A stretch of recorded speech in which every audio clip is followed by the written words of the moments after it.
함께 보실 말씀은 구약성경 나홈서 1장 1절로 8절 말씀입니다. 니느웨에 대한 경고, 곧 엘고스 사람 나훔의 묵시의 글이라. 여호와는 질투하시며 보복하시는 하나님이시니라. 여호와는 보복하시며 진노하시되 자기를 거스리는 자에게 여호와는 보복하시며 자기를 대적하는 자에게 진노를 품으시며 여호와는 노하기를 더디하시며 권능이 크시며 벌 받을 자를 결코 내버려 두지 아니하시느니라. 여호와의 길은 회오리 바람과 광풍에 있고 구름은 그의 발의 티끌이로다. 그는 바다를 꾸짖어 그것을 말리시며 모든 강을 말리시나니 바산과 갈멜이 쇠하며 레바논의 꽃이 시드는도다. 그로 말미암아 산들이 진동하며 작은 산들이 녹고 그 땅에서는 땅 곧 세계와 그 가운데에 있는 모든 것들이 솟아오르는도다. 누가 능히 그의 분노 앞에 서며 누가 능히 그의 진노를 감당하랴. 그의 진노가 불처럼 쏟아지니 그로 말미암아 바위들이 깨지는도다. 여호와는 선하시며 환난날의 산성이시라. 그는 자기에게 피하는 자들을 아시느니라. 그가 범람하는 물로 그것을 진멸하시고 자기 대적들을 흑암으로 쫓아내시리라. 아멘. 저는 오늘 이 본문의 말씀을 준비하면서 저의 어렸던 학창 시절이 기억에 났습니다. 제 어렸던 학창 시절 잠시 말씀을 드려볼게요. 아마도 제가 이 말씀을 드리면 맞아, 나도 그때 그만할 때 그런 신앙생활을 했었어 라는 생각, 그래서 동감하시는 분이 아마 계실 것이라 생각이 됩니다. 그만큼 그렇게 특별한 그런 신앙생활이었다라고는 생각하지는 않습니다. 다만 여러분들이 학창 시절에 신앙생활 했던 것만큼의 그 정도의 신앙생활은 되었습니다. 간단히 말씀을 이랬습니다. 학교를 다니는 동안에는 주일 예배를 빠지지 않으려고 애를 썼습니다. 주일을 지키지 않으면 당장이라도 하나님께서 벌을 내리실 것 같다, 그런 생각이 드는 거죠. 두려운 마음에 열심히 주일을 지켰습니다. 그리고 주일이면 새벽기도 5시부터 시작을 해서 오전 9시가 되면은 어린이 주일학교 교사로, 그리고 11시가 되면 성가대로, 그 다음에 오후 2시가 되면 청년 때는 청년부 모임, 또 학생 때는 학생부 모임으로, 그리고 오후 4시가 되면 어린이 주일학교가 오후 예배가 또 있었으니까요. 그리고 5시쯤 되어지면 이제 찬양팀 준비를 합니다. 오후 저녁 찬양팀. 그래서 7시에 저녁 예배가 시작되고, 그리고 8시 반쯤 끝나면은 그때부터 성가대, 다음 주일 할 성가대 연습이 시작됩니다. 그리고 마치고 나면 집에 돌아가면 보통 10시 가까이 되는 거예요. 그럼 이제 학창 시절이니까 부모님이 걱정을 하시는 거예요. 주일만 되면 하루 종일, 그때는 부모님께서 교회를 안 다니실 때니까 하루 종일 이 교회 가서 머물러 있으니까 걱정이 되는 거죠. 다른 데 가서 엉뚱한 짓 안 하니까 그런 부분은 걱정 안 해도 되는데, 그래도 한참 공부할 시기인데 공부는 안 하고 주일이면 그 교회 가서 새벽부터 밤늦게까지 그러고 있는 것이 못내 불안하셨던 것 같습니다. 방학 때가 되면 더 해요. 그리고 이미 고등학교 때에 중학생을 가르치는 교사로 교회 학교에서 아마 여러분들도 그런 경험이, 조그마한 교회에서는 그런 경험들을 할 수가 있죠. 방학 때가 되면 더 심했습니다. 이제 새벽 기도를 매일같이 하려고 애를 썼어요. 이제 한참 그럴 때니까 잠도 많은데 어쨌든 일어나려고 애를 써서 새벽 기도부터 시작해서 수요 기도회 때도, 수요 예배 때도 참석을 하고, 금요철야도 가는데, 금요철야는 정말로 철야였죠. 여러분도 기억하실 거예요. 11시나 12시쯤 시작되어지면 새벽 4시에 이제 마칩니다. 새벽 4시에 마치면은 잠깐 쉬었다가 5시에 새벽 기도하고, 그리고 이제 집에 돌아갑니다. 방학 때이면 방학 때이기 때문에 이거 여름 수련회 차 이제 부흥회를 기도원으로 쫓아다니죠. 근데 부흥회가 그 한두 번도 아닙니다. 학생부라고 학생부 따라가고, 어른들 작년부 가는데 작년부 따라가고, 전교인 간다고 전교인 또 따라가고. 방학 때가 되면 부모님이 제 얼굴 보기가 힘든 거예요. 얘가 교회만 따라다니니까. 그래서 목사가 됐는지도 모르겠습니다만은 물론 그것 때문에 목사가 된 건 아닙니다. 제 마음속에 그렇게 신앙생활을 하면서 하나님께서 야, 그래도 복음을 전하고 신앙생활 제일 하기 편한 사람이 목사야. 세상에 살아가는 사람들은 정말 어렵습니다. 예수 믿고 세상 살아간다는 게 얼마나 힘들고 어렵습니까? 제가 신학교를 말고 일반 대를 가서 신앙생활 해보니까 야, 그것도 어려운 거예요. 신앙을 지키기가 젊을 때 더더욱 힘들고, 아마 회사를 다니시면서 직장을 다니시면서 아마 여러분들 많이 경험하시죠. 정말로 신앙을 지킨다는 것이 결코 쉬운 일이 아니다. 하나님께서 저에게는 은혜 주셔서 편하게 신앙생활 하라고 목사 되게 하셨다. 그래서 제가 생각할 때, 또는 여러분들에게 간혹 제가 말씀을 드렸지만, 제일 신앙 없는 사람 하나님께서 목사 만드셔가지고 신앙생활 잘하라고 목사 만드신 게 아닌가, 그런 생각도 해봅니다. 아무쪼록 제가 이 이야기를 드리는 것은 뭐 이런 신앙생활 했습니다라고 여러분들에게 말씀을 드리려고 하는 것이 아니라, 그럼에도 불구하고 불쑥불쑥 저의 마음속에 생각이 되어지고 저를 간혹 괴롭혔던 것은, 정말로 네가 구원받은 사람이 맞느냐라고 하는 질문을 할 때마다, 또는 질문을 들을 때마다 어쩔 때는 그럼요, 당연하지요 라고 아주 그냥 단호하게 대답을 할 때가 있는가 하면, 또 때로는 그러지 못할 때도 있었던 거예요. 아마 여러분도 그런 경험이 있을 거예요. 또 어떨 때는 보면 그런 대답을 주저주저 하는 모습을 보면서 야, 내가 정말로 정상적인 지금 신앙생활을 하고 있나, 그런 생각을 할 때에 뭐 가르치셨던 전도사님이나 목사님들께서는 야, 예수 믿으면 구원 받는 거야, 그거에 대해서 의심할 여지가 없다, 네 마음에 예수 믿는다고 하는 예수님께서 너희 구원자가 되셨다는 그 믿음이 있으면 구원 받은 거니까 주저할 필요가 없어. 그 말씀을 들으면 또 위로가 되면서 그렇지, 의심하는 게 더 나쁜 죄야, 더 큰 죄야, 뭐 이런 생각도 해보면서, 제가 뭐 큰 죄, 나쁜 죄, 더한 죄, 아닌 죄 뭐 있는 건 아니지만 당시만 해도 그런 생각을 했습니다. 아마 여러분들도 그런 기억이 있을 거예요. 그런데 이제 바쁜 일상을 하나하나 지나가다 보니까 어느 순간 그런 질문들을 이렇게 묻어두기 시작을 했습니다. 그냥 없는 척, 이미 다 해결된 척 뭐 이렇게 하면서 넘어가 버린 것이죠. 아마 여러분들도 지금 이 자리에 계시는 여러분들 가운데에도 아직까지 그러고 계시는 분이 있을지도 모르겠습니다. 여러분, 이런 신앙생활에는 결코 신앙생활 그 자체에 문제가 있어서 이런 일이 있는 것은 아닙니다. 순간순간 그렇게 왔다 갔다 흔들리는 그런 상황이 일어나는 것은 단순하게 내 신앙생활에 지금 문제가 있기 때문에 라고 답할 수는 없어요. 또는 신학의 부재라고도 말할 수 없습니다. 신학은 목사가 하는 것이고, 여러분 그 신학을 몰라서 그런 것도 아닙니다. 물론 그런 건 있어요. 하나님께서 주신 믿음, 하나님께서 주신 그 신앙이라고 하는 것, 그리고 하나님 주신 그 은혜와 사랑의 폭이 이만큼인데, 내가 그 폭을 다 따라가지 못하는 삶 때문에 그런 답답함과 괴로움은 있어요. 그래서 그 다 따라가지 못하는 그 마음에 하나님 앞에 죄송스럽잖아요, 미안하잖아요. 그런 마음이 내가 그런 마음 때문에 괴로워하는 그 심정은 충분히 이해가 되어집니다. 그런데 그게 진짜 이유가 아닌 거예요. 살랑살랑 어떨 때는 확신이 있는데 아닌 때는 그렇지 않는 그런 이유는, 진짜 이유는 그게 아니라는 거죠. 제가 오늘 그 말씀을 드리려고 하는 겁니다. 왜 그럴까? 별거 아닌 것 같은데 여러분, 이것이 때로는 우리에게 큰 걸림돌이 됩니다. 오늘 이에 대한 답을 한번 이 나홈서를 통해서 찾아보려고 합니다.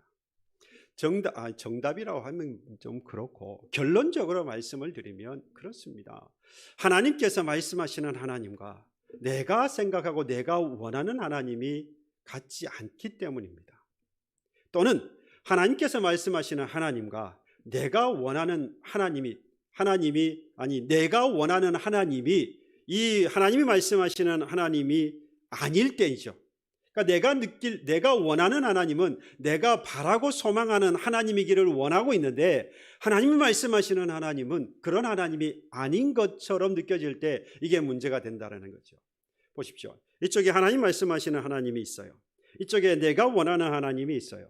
그런데 이게 어떤 일로 인해서 딱 맞는 거예요. 아무 문제가 없죠. 그러면 하나님 말씀하시는 하나님이나 내가 원하고 있는 하나님이나 이게 같을 때는 문제가 안 돼요. 그런데 하나님 말씀하시는 하나님과 내가 바라고 소망하고 원하는 그 하나님이 서로 다를 때, 이때가 문제가 되는 거죠. 그러면 갈등이 생겨요. 내가 지금 신앙생활하는 게 맞나? 내가 지금 정상적으로 지금 하나님을 믿고 살아가는 것이 맞는가? 라고 하는 질문이 생기고, 만약에 이 질문이 해결이 되지 않으면 아까도 말씀을 드린 대로 이것이 그 갈등이 증폭되어지면서 결국에는 신앙의 낙오까지, 그래서 신앙을 포기하는 사람까지 생기는 것을 봅니다. 그러니까 이건 그냥 단순하게 생각할 문제가 아니라는 것이죠. 오늘 이 답을 한번 함께 찾아가 보려고 합니다. 먼저 생각할 것은 내가 하나님께서 말씀하시는 하나님과 내가 생각하는 그 하나님이 같으냐 다르냐를 생각하기 이전에 내가 아는 하나님, 하나님이 말씀하시는 그 하나님, 그래서 내가 알고 있는 이 하나님이 정말로 내가 지금 알고 있다는 의미로 정확하게 그 하나님을 알고 있는가에 대해서 스스로 질문을 해봐야 돼요. 정말로 내가 하나님을 아는가? 나는 하나님을 아는 것이 맞는가? 여러분 어떻게 생각하십니까? 이 질문이 좀 어렵죠. 이렇게 생각하시면 돼요. 누군가가 저한테 묻습니다. 야, 너 그 사람 아냐? 아무개 누구 너 알아? 그럼 이건 두 가지로 해석을 할 수 있어요. 한 가지는 그 사람이 정말로 지식적으로 알고 있느냐, 그렇죠? 그 사람이 이름이 뭐고 나이가 뭐고 뭐 이런 지식적인 것을 그 사람을 아느냐라고 물어볼 수 있어요.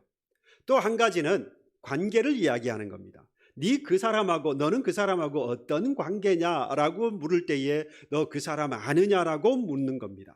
이 두 가지가 다 포함이 되어지는데, 이렇게 해석을 하다 보면 이런 말이 되는 거죠. 내가 하나님을 아는가라고 하는 것은 하나님을 지식적으로, 경험적으로 얼마나 하나님을 지식적으로 얼마나 알고 있는가 뿐만 아니라 그 하나님과 관계가 있느냐, 어떤 관계이냐라고 하는 것을 묻는 질문이기도 합니다. 그럴 때에 온전한 관계는 어떤 관계냐? 나만 그 상대방을 알면 안 돼요. 나만 그 사람이 어떤 사람이고 어떤 성격이고 그리고 나하고 어떤 관계가 있는 사람이라고 생각하고 상대방이 그걸 인정하지 않으면 이건 올바른 관계가 안 되는 거죠. 그러니까 내가 하나님과의 올바른 관계라고 한다면 하나님도 나를 아셔야 되고 나도 하나님을 아는 관계. 그래서 하나님과 나의 관계가 서로 너는 나의 무엇이고 나는 당신의 무엇이고, 이게 관계가 성립이 돼야 올바른 관계다라고 할 수 있습니다. 그러니까 저와 여러분들이 스스로에게 내가 하나님을 아는가라고 질문했을 때는 하나님이 나를 지금 알고 계시는가? 그리고 내가 하나님을 아는가? 그 하나님은 나를 뭐라고 생각하시는가? 하나님은 나를 뭐라고 말씀하고 계시는가? 이게 맞아야 한다는 거죠. 서로 통해야 하는 겁니다. 그게 또 서로 맞아야 하는 것이죠. 나는 이분을 이렇게 생각하는데 저분은 스스로 그렇게 생각 안 하시는 거예요. 예. 또 저분은 스스로 그렇게 생각하시는데 나에 대해서 이렇게 나는 또 그렇게 생각이 안 되는 거예요. 그러면 이건 올바른 관계가 아니죠. 서로 그 관계가 이해가 되어지고 맞아야 한다는 이야기입니다. 그런데 여기서 이 말을 내가 그 하나님과의 관계, 그래서 하나님도 나도 하나님과 맞는 올바른 관계가 맞는가라고 하는 질문을 바꾸어서 이야기해 보면 이렇게 이야기할 수 있습니다. 나는 아까도 말씀을 드린 대로 하나님이 말씀하시는 그 하나님과, 그리고 하나님이 내가 원하는 하나님과 어떤 관계인가를 아는 것, 또는 어떤 관계인가를, 오늘 좀 어려운가요? 말이 어려워서 그런데 이제 조금 더 지나면 쉬워집니다. 쉬워져요. 제가 능력이 거기까지밖에 안 되는 것 같아요. 여러분들 기도 많이 해주셔야 돼요. 나는 이 하나님이 말씀하시는 하나님을 그 하나님대로 받아들이는가? 아니면 하나님이 내가 원하는 하나님이 되어주기를 원하고 있는가? 다시 말하면 하나님은 나는 이런 분이야, 이런 존재야, 이런 하나님이야 라고 말씀하시는데 자꾸 나는 뭐라고 하라는 겁니까? 내가 원하는 하나님은 이런 하나님이니까 하나님 이런 하나님이 되어주세요 라고 자꾸 이야기한다는 거죠. 그러면 서로 관계가 어떻게 됩니까? 틀어진 거예요. 안 맞는 거지요. 그래서 내가 너무 이기적이고 자기중심적이어서 자꾸만 내가 이런 하나님이 되어주십시오, 내게 이런 하나님을, 나는 이런 하나님을 원합니다 라고 자꾸 하다 보면 관계가 틀어져서 그 관계 때문에, 틀어진 관계 때문에 갈등이 내가 생기기 시작하는 거죠. 하나님은 갈등하실 이유가 없어요. 하나님이 주인이시니까. 근데 나는 자꾸만 갈등이 생기는 거죠. 그 갈등이 점점 깊어지고 증폭이 되어지기 시작하면 아까 말씀을 드린 대로 신앙의 낙오자가 되기도 하고 신앙에 파선하여서 결국엔 내려버리는 그래서 믿지 않는 자까지 타락하게 되어지는 그런 모습을 보게 되어집니다. 그런데 여러분, 이 질문은 결국 우리가 회피한다고 미룬다고 해서 되는 문제가 아니에요. 결국 우리는 맞닥뜨리게 되어 있습니다. 언젠가는 분명히, 아니 지금까지는 분명히 언젠가는 또는 지금까지 한 번 이상은 분명히 경험했을 거예요. 하나님은 이런 하나님이라고 말씀하시긴 하는데 내가 원하는 하나님은 이런 하나님인 거예요. 근데 그 하나님은 내가 어느 쪽을 원합니까? 그 하나님이 하나님이신 것 또는 하나님이 말씀하신 그 하나님이 있는데 나는 뭘 원하죠? 내가 원하는 하나님이 되어주시기를 원하는 거예요. 우리는 그렇게 살아가요. 우리는 그렇게 신앙생활을 자꾸 하려고 합니다. 이에 대한 숙제, 이에 대한 답을 오늘 본문에서 이 나오미라는 선지자를 통해서 하나님께서 답을 주고 계세요. 오늘 그 말씀을 한번 깊이 있게 생각을 해보려고 합니다. 본문에 이 엘고스 사람 나오미라고 하는 선지자가 나옵니다. 이 나오미라고 하는 이름의 뜻이 긍휼이나 자비나 위로나, 그래서 위로자 뭐 이런 뜻을 가지고 있어요. 여러분, 위로자, 보호자 이러면은 성령의 또 다른 이름이 뭡니까? 보혜사잖아요, 그죠? 그래서 그 보혜사의 뜻이 바로 이 위로자, 보호자입니다. 그러니까 당시에 이 나움 선지자가 활동을 했던 그 당시에 이스라엘의 상황이 어땠는지 우리가 유추가 돼요. 정확하게 잘 모른다고 하더라도 나움 선지자 그때 뭔 상황이었지, 무슨 상황이었지 잘 모른다고 해도 이름만 봐도 지금 이스라엘 사람들에게 뭐가 필요하다는 때입니까? 마치 성령의 또 다른 이름인 보혜사와 같이 이 나움을 보내어서 그들을 위로하고 긍휼을 베풀고 그들을 보호하실 것에 대한 그 하나님의 뜻을 이 나움을 통해서 전하게 하시는 거죠. 이건 이스라엘 백성들을 향하여서 아수르의 점령을 당하고 있는, 그래서 고통을 당하고 있는 이스라엘 백성들을 향하여서 하는 이야기고, 반면에 이 당시에 이 아수르의 수도였던 니느웨를 향하여서는 하나님의 심판의 메시지를 전하고 있습니다. 너희들은 내가 멸하리라. 하나님께서 이 니느웨의 그 말씀을 이 나움 선지자를 통해서 전하고 있는데, 이로부터 100년 전에 사실 이 나움 선지자가 아수르의 니느웨 성에 대하여서 심판의 메시지를 전하기 100년 전에 이미 요나 선지자를 통해서 이 니느웨에 대한 이 심판의 메시지가 전해진 적이 있어요. 이미 잘 아시지요?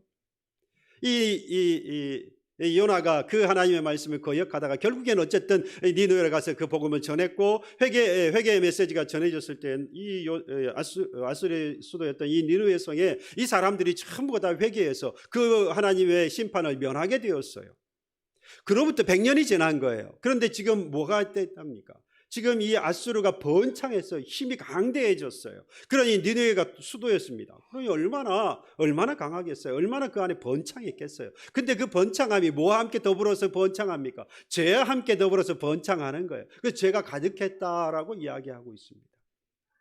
하나님께서 그걸 그냥 넘어가지 않으시는 거죠. 그래서 그 니느웨에 향하여서 하나님께서 멸망 또는 심판하실 것이라고 하는 말씀을 전하고 있는 겁니다. 그런데 여기서 제가 말씀을 이미 드렸지만 이 니느웨는 똑같은 니느웨인데 그 니느웨 성을 향한 하나님의 그 표현이 너무 다르게 느껴져요.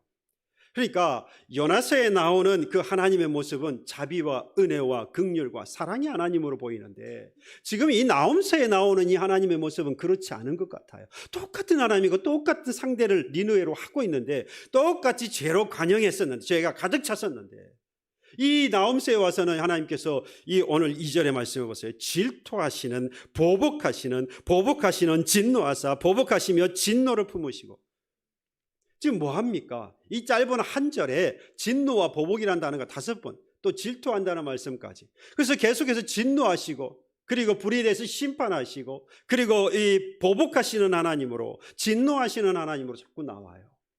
똑같은 하나님이 똑같은 니느웨라고 하는 성을 향하여서 그 니느웨가 똑같이 죄가 만연하고 죄가 가득 차 있는데 하나님은 전혀 다른 모습으로 나온다는 겁니다. 느껴진다는 것은, 이게 우리가 정말로 하나님에 대하여서 잘못 이해해서 그런 건지, 아니면 정말로 하나님께서 대상을 다르게 생각해서 이렇게 하시는 건지, 여러분 궁금하지 않으셨습니까? 지금이라도 좀 궁금하시면 제가 대답을 해드리고요. 여러분, 저와 여러분들의 아는 하나님은 어떤 하나님입니까? 여러분, 이 두 가지를 다 갖고 계시는 분이 우리 하나님이시죠. 그렇습니다. 하나님은요, 우리가 아는 것처럼 사랑, 자비와 은혜와 긍휼을 베푸시는 하나님, 우리를 대할 때에 인격적으로 대해주시는 하나님, 생명의 근원이 되셔서 우리의 생명을 보호하시고 지켜주시는 하나님, 만물을 창조하셔서 나를 창조하셔서 오늘까지 있게 하시는 그 하나님, 나의 삶의 인생의 주인 되셔서 인도해주고 계시는 하나님, 주인 되셔서 만왕의 왕으로 우리에게 오시는 하나님, 세상 만물을 공의롭게 다스리는 하나님 뿐만 아니라 이 하나님 오늘 본문에 나오는 것처럼 질투하시는 하나님, 분노하시는 하나님, 진노하시는 하나님, 그리고 진멸하시기를, 완전히 멸하시기를 주저하지 않으시는 하나님, 죄에 대해서 단호하게 심판하시는 하나님. 여러분, 이렇게 모든 이러한 모습을 우리는 경험하고 있고 그런 하나님이라고 고백하고 있습니다. 그렇지 않습니까? 그야말로 우리 하나님은 다 헤아릴 수 없는 분입니다. 인류 역사를 통틀어서 모든 사람들이 다 알고 있고 지식적으로 알고 그리고 경험했던 그 하나님을 다 모아놓는다고 해도 여러분, 그 하나님을 다 설명할 수 없어요. 그 하나님을 다 안다라고 말할 수 없어요. 하나님은 그런 분이신 거예요. 우리가 알면 알수록 모르는 게 많아지는 분이 하나님이신 거예요. 하나님은 셀 수 없고 다 할 수 없고 우리가 다 이해할 수 없는 분이 하나님입니다. 우리의 모든 것을 다 동원해도 그 하나님을 우리가 이해할 수 없어요. 그래서 우리는 하나님이 뭐하다고 합니까? 광대하시다, 측량할 수 없는 분이시다. 그런 하나님이다 보니까 우리가 그 하나님을 보고 싶은, 우리가 이해하고 싶고 우리가 바라고 원하는 것만 보고 싶은 그 마음이 이해는 돼요. 왜? 보는 게 이 정도밖에 없고 경험하는 게 하나님의 무한함에 우리가 아는 게 이 정도밖에 안 되니까.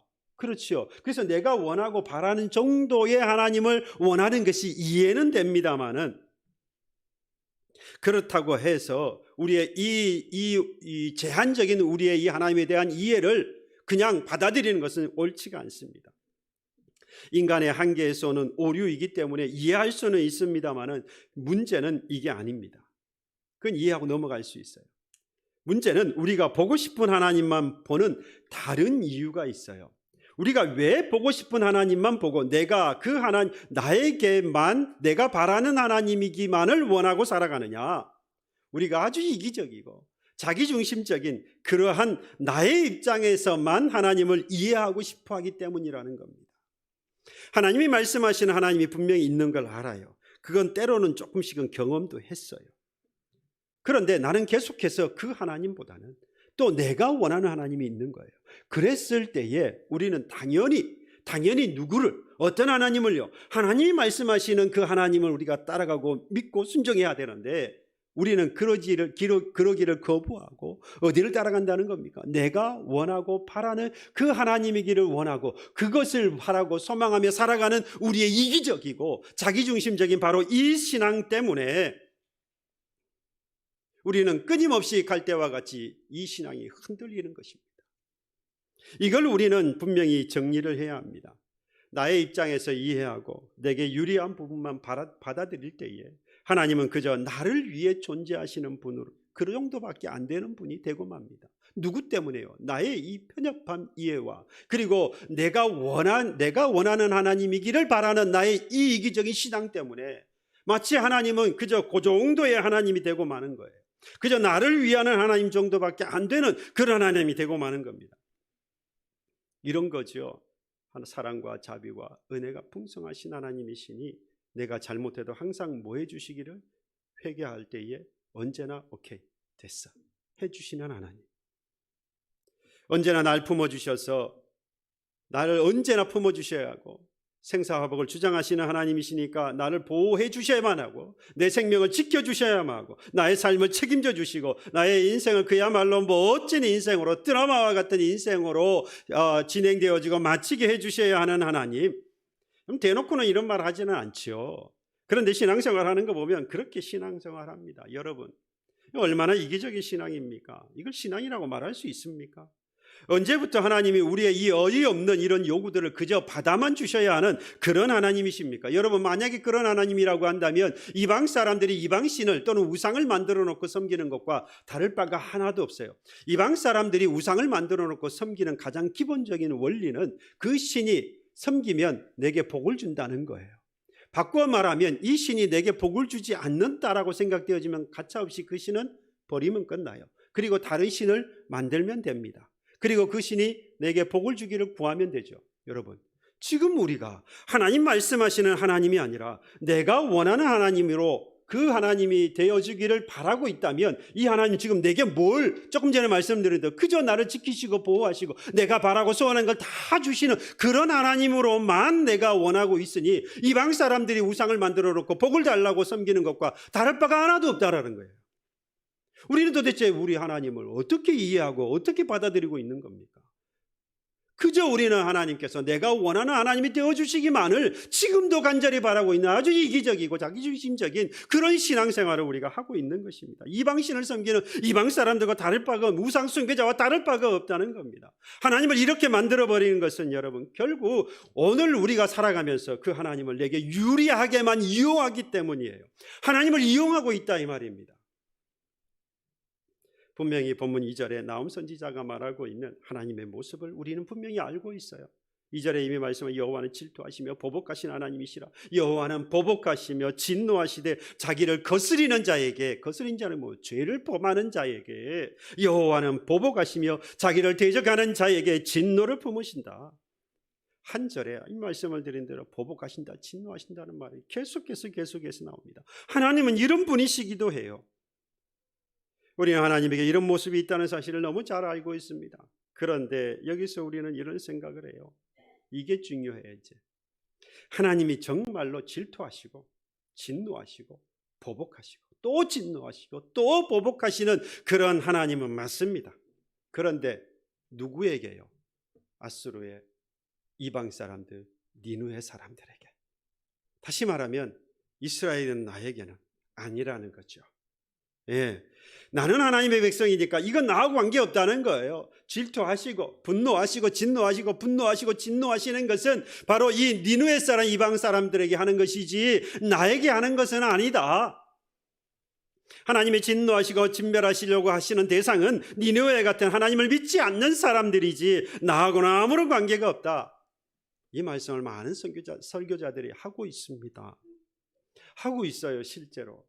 그래서 힘을 돋구어 줍니다. 다른 사람들은 다 하나님께 저주를 받고 징계를 받고 멸함을 당하고 심판을 당하지만 여러분들에게는 사랑의 하나님이 계시고 여러분들에게 하나님은 은혜로우신 하나님이시고 사랑과 자비를 베푸셔서 여러분들에게는 그 하나님이 원하시는, 여러분들이 원하시는 것을 다 베풀어 주시니 여러분 그 하나님 앞에 감사하시기 바랍니다.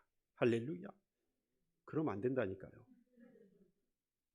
맞습니다. 그래요. 하나님께서 그런 은혜를 베푸시니까 정말로 감사하고 할렐루야 할 일이지요. 그런데 여러분 그 사람들이 이방 사람들이기 때문에 하나님께서 그들에게 진노하시고 분노하시는 것이 아니라는 겁니다.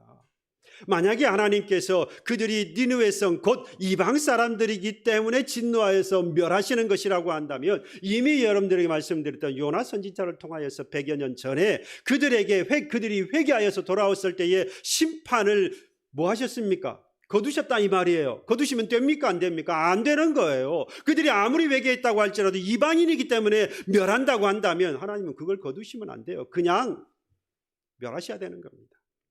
그런데 그들이 죄를 뉘우치고 회개했더니 하나님께서 심판하지 않으셨어요. 다시 말하면 지금 니느웨 성이 지금 이와 같이 심판을 당하고 진노하고 분노하시는 그 하나님을 만날 수밖에 없게 된 것은 그들이 이방 사람들이기 때문이 아니라 니느웨 사람들이기 때문이 아니라 하나님을 믿지 않는 사람들이기 때문이 아니라 무엇 때문이라는 겁니까? 죄 때문이라는 거예요. 죄가 가득하기 때문에 이들이 결국 멸망을 당하게 된다는 하나님의 이 심판의 메시지를 들을 수밖에 없고 실제로 이들이 멸망을 당하고 말았습니다. 3절에 보세요. 벌 받을 자를 결코 내버려 두지 아니하신다. 벌 받을 자가 누굽니까? 앞에서 이미 말씀하시지 않았습니까? 그 하나님께서 이 죄 가운데 있는 사람, 죄를 버리지 못하고 회개하지 못하고 그 죄 가운데 살아가는 바로 그 사람들, 이들을 진멸하시겠다라고 하는 것입니다. 네가 하나님의 사람이라고, 네가 하나님의 백성이라고, 네가 예수 믿는 사람이라고, 그것 때문에 네가 진멸을 당하지 않는다라고. 그 믿음은 중요하죠. 그 믿음 가지고 살아야 해요. 그 신앙이 근본적으로 있어야 해요. 그런데 죄가 있다면 이건 해결이 되는 문제가 아니에요. 이미 말씀한 대로 요나서에서 같은 하나님이 같은 이방 민족인 니느웨를 건지셨다는 사실을 우리는 기억해야 합니다. 그러니까 여러분, 우리도 예외가 아니라는 거예요. 회피한다고 해서 되는 일이 아닙니다. 손바닥으로 하늘을 가리는 것처럼 어리석은 행동입니다. 아무리 우리가 하나님의 백성이라고 할지라도 우리가 죄를 범하면 우리가 2절에서 이미 보았던 것처럼 하나님 질투하신 하나님 보복하시고 진노하시고 3절에서 8절에 나오고 있는 것처럼 모든 하나님의 권능이 쏟아 부어져서 바위를 깨는 것과 같은 그러한 심판을 피할 길이 없는 거예요.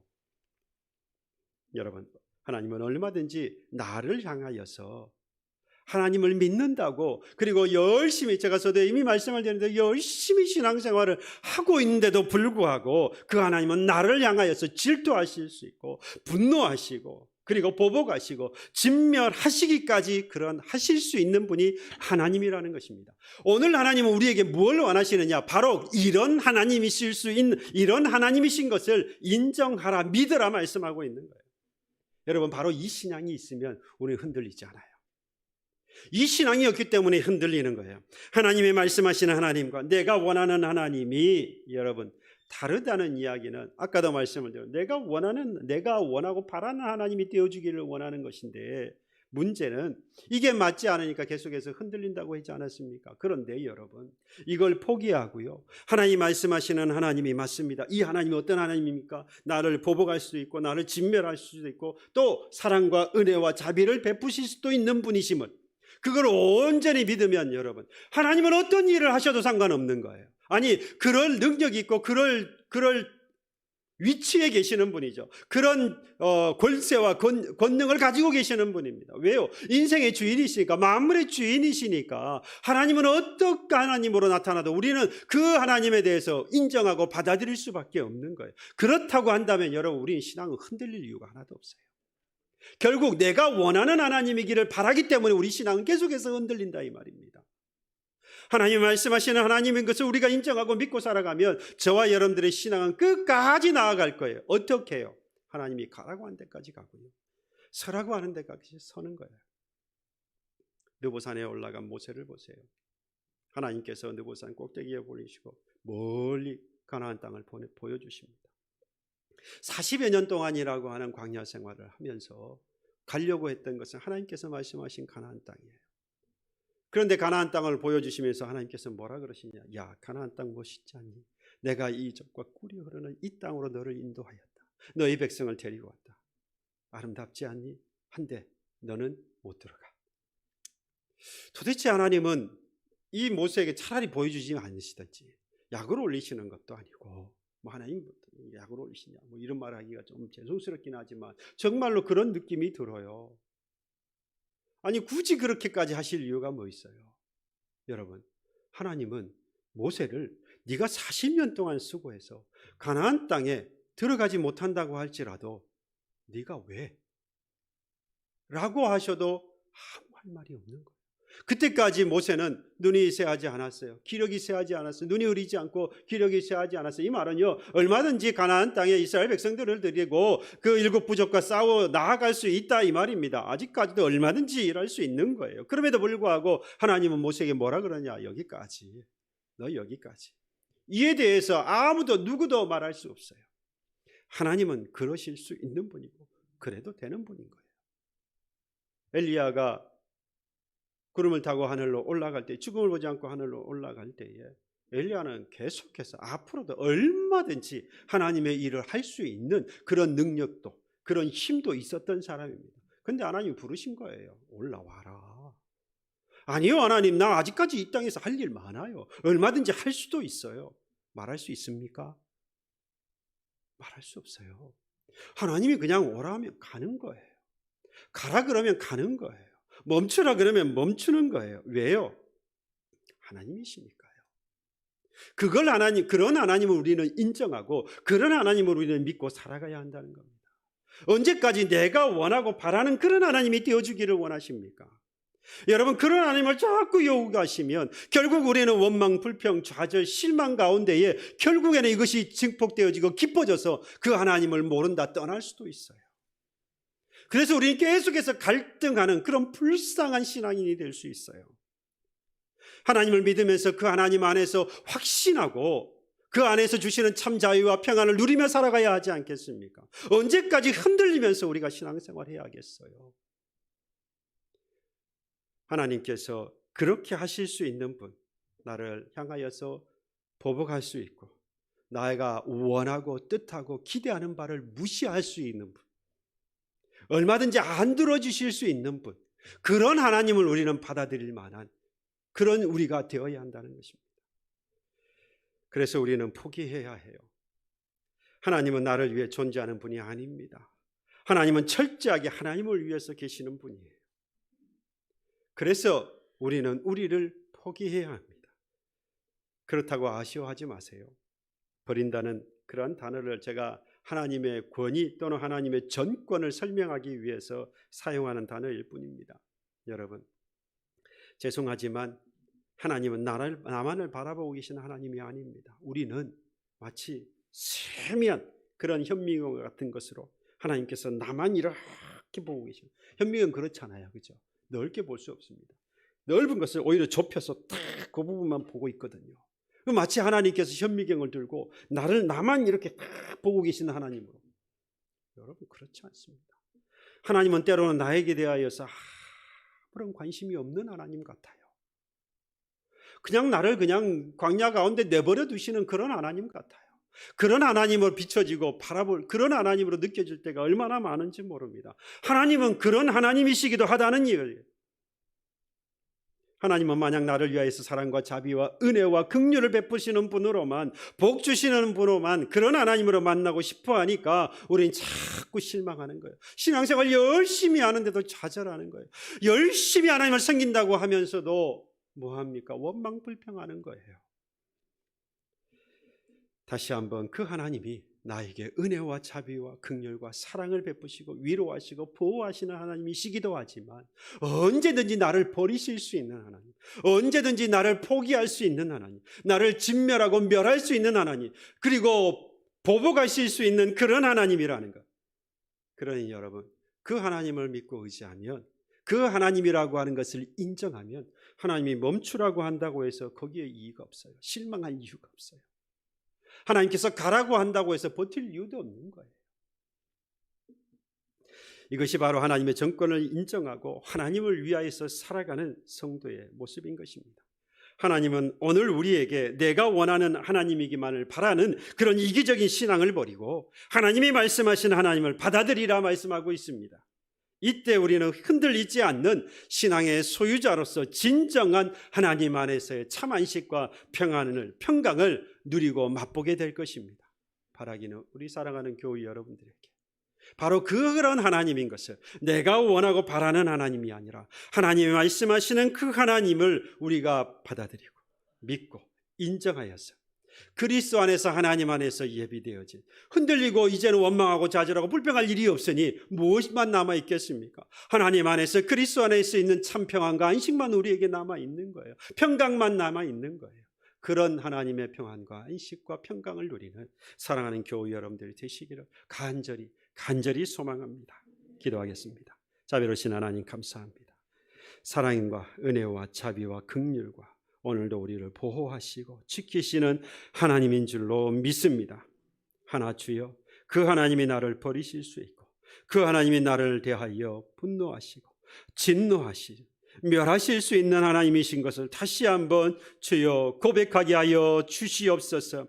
그런 하나님이신 것을 다시 한번 인정하고 믿고 나아갈 때에 우리의 신앙은 흔들리지 아니하며 치우치지 아니하며 우리 신앙은 오직 하나님을 의지하며 바라보고 나아가기에 원망 불평 사라지고 그 하나님께서 주시는 참 안식과 평안과 평강을 누리며 살아가게 되는 줄로 믿사오니 온전하신 그 하나님을 인정하고 주여 믿고 나아가는 저희들 되게 하여 주시옵소서.